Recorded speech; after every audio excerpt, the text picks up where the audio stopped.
It's K-Drama Fanatics here and welcome back to my channel.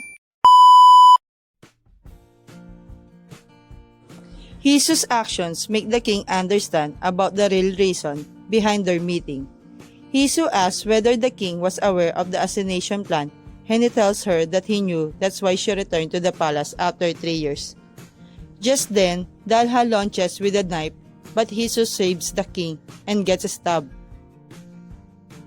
Sanghwa arrests Dalha and locks him up in a room while the king carries the bloody body of Hisu and controls her bleeding.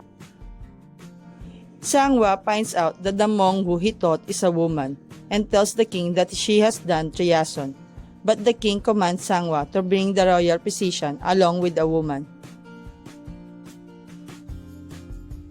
Meanwhile, at the palace, the queen dowager calls in the court lady and sweet talks with, but Court Lady Dong laughed. She then recalls the past where Queen Dowager manipulated the young court lady to serve the king, despite the fact knowing she is in love with Li In. Queen Dowager has promised the court lady that should serve as Li In's concubine. The court lady recalls it and says that if that happens, maybe she will think about listening to the Queen Dowager. On her way out, she sees the royal physician rushing with a troop and thinks something has happened to the king. The royal physician, with his assistants, trying to heal Hisu's wounds. The royal physician reveals to the king that Hisu is Kim Jenam's relative.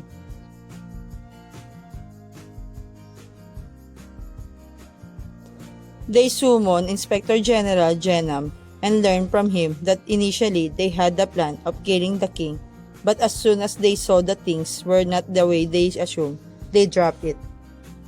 The king believes Jenam, but Sanghwa gets annoyed.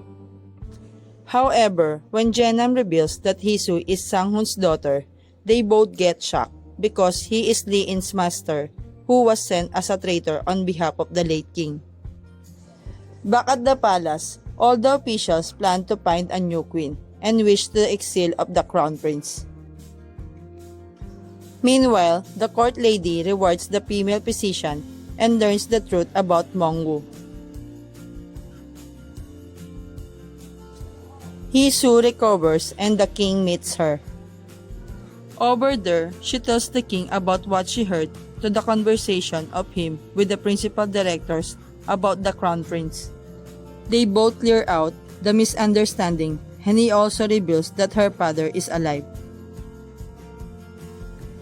Then the king meets Dalha and together they prepare a plan to bring down the principal director because apparently it is he who truly sent Dalha as a spy so that the late king would have been executed so that Li In could have ascended.